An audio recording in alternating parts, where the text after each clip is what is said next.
Chambre, cuisine, salle de bain, salon, extérieur, escalier, nous sommes partout. Par an, nous sommes responsables de 20 000 décès. Nous sommes les accidents de la vie courante. Le risque noyade dans une piscine familiale. Entre 400 et 500 personnes se noient chaque année. C'est la deuxième cause de décès chez les moins de 15 ans. Et pourtant, 100% des noyades pourraient être évitées en respectant des consignes simples. Ainsi, votre vigilance permanente est à la base de votre sécurité. En tout premier, il est essentiel de ne jamais laisser vos enfants seuls au bord de l'eau et de ne jamais les quitter des yeux. Moins de 10 secondes d'inattention suffisent pour qu'un accident se produise. Aussi, au bord de l'eau, téléphone, sieste, lecture, bref, tout ce qui détourne votre attention est formellement interdit. Lorsque vous êtes deux, décidez clairement qui est responsable de la surveillance.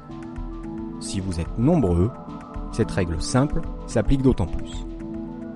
Pour vous assister, équipez vos enfants de brassards et de bouées.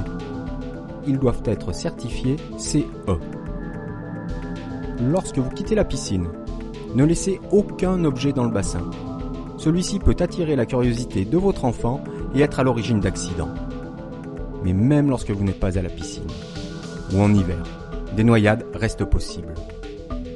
Aussi, si votre piscine est totalement ou partiellement enterrée, vous devez vous équiper en conformité avec les normes NF d'au moins un des 4 dispositifs de sécurité suivants.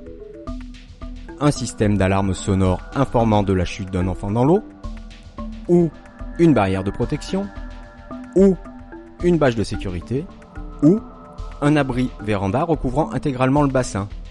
Le non-respect de ces obligations vous expose à une amende pouvant aller jusqu'à 45 000 €, et surtout, peut vous éviter un drame. Et bien entendu, pour tous, pas d'alcool.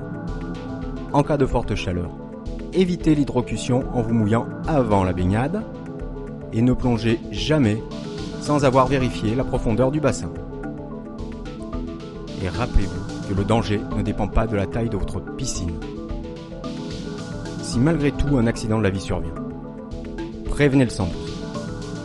Et comme les premiers instants sont décisifs, formez-vous aux gestes de premier secours.